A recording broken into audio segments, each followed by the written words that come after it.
Hey everyone, this is Adam here and this is my weekly update video. Today all I want to do is to take a few moments to really underscore what Darren was sharing with us on Sunday when he was talking about the changes to the rules that the government have brought in for churches. So let me just reiterate a few of the things that Darren said, and then I want to really give you a bit of a challenge.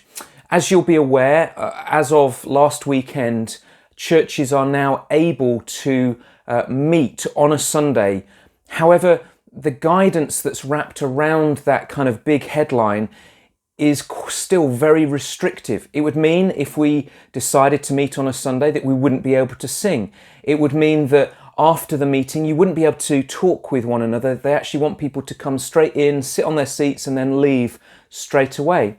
It would also mean that it would be very, very difficult for us to be able to put on children's and youth and tots activities under the current situation. In addition to that, there's numbers of people in the church who, for medical reasons, are having to self-isolate. And so the whole situation is rather complicated at the moment. And so in light of that, we feel that our current setup of running Sundays online, starting at 9 o'clock for the tots, then 9:30 for our kids, and then 10 o'clock for the youth, and then 10:30 the main service, and then at 11:30 with Darren on the Zoom call, although it's not perfect, it is running effectively, and at least over this next season, we want to continue to run with that so that we can be putting in place more preparations for the next phase of easing, and hopefully at that stage we'll be able to reopen our Sunday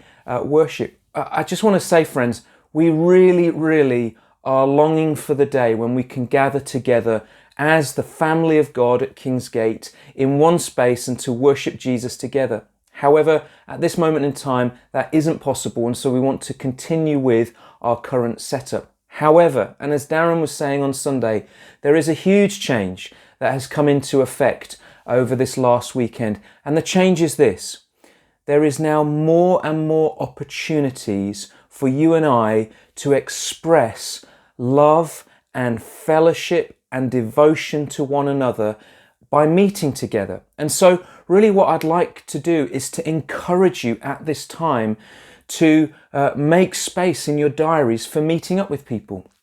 It could be meeting in somebody's garden, just sitting around a table and catching up and chatting and laughing together. It could be meeting somebody for an ice cream at the beach. It could be taking a picnic and sitting on the beach with another family in the church and just enjoying time together.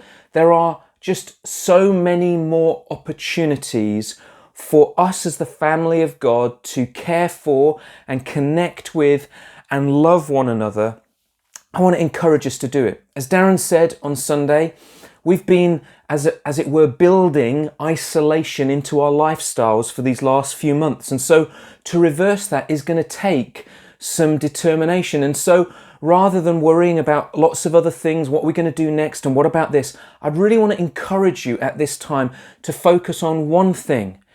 How many people can I be connecting with over this coming season? How many of the newer people in the church can I be connecting with and helping to find a place in the church? Friends, you should be really encouraged. There are numbers of people who are connecting with us over a Sunday that when we do finally meet back together on a Sunday, I suspect many people are going to go, well, who are they? But they, in and of themselves, are going to feel very much part of the church family. God's doing some wonderful things, and I want to encourage you in this season, like Darren was saying on Sunday, to focus on one thing, which is to really look for as many opportunities to connect with as many people in the church as possible. Now, obviously, everything that I've just said comes with the big caveat of making sure that you do it within the guidelines that the government have currently put out for this season of unwinding from the lockdown. And you also need to take into consideration your own personal circumstances. If you have underlying health issues, then of course you need to be more cautious and only do the things that your doctors or the advice that you've received allow. But I want to suggest that everyone who is part of the church has some opportunity for expressing love and devotion to others. Let me finish with just one story.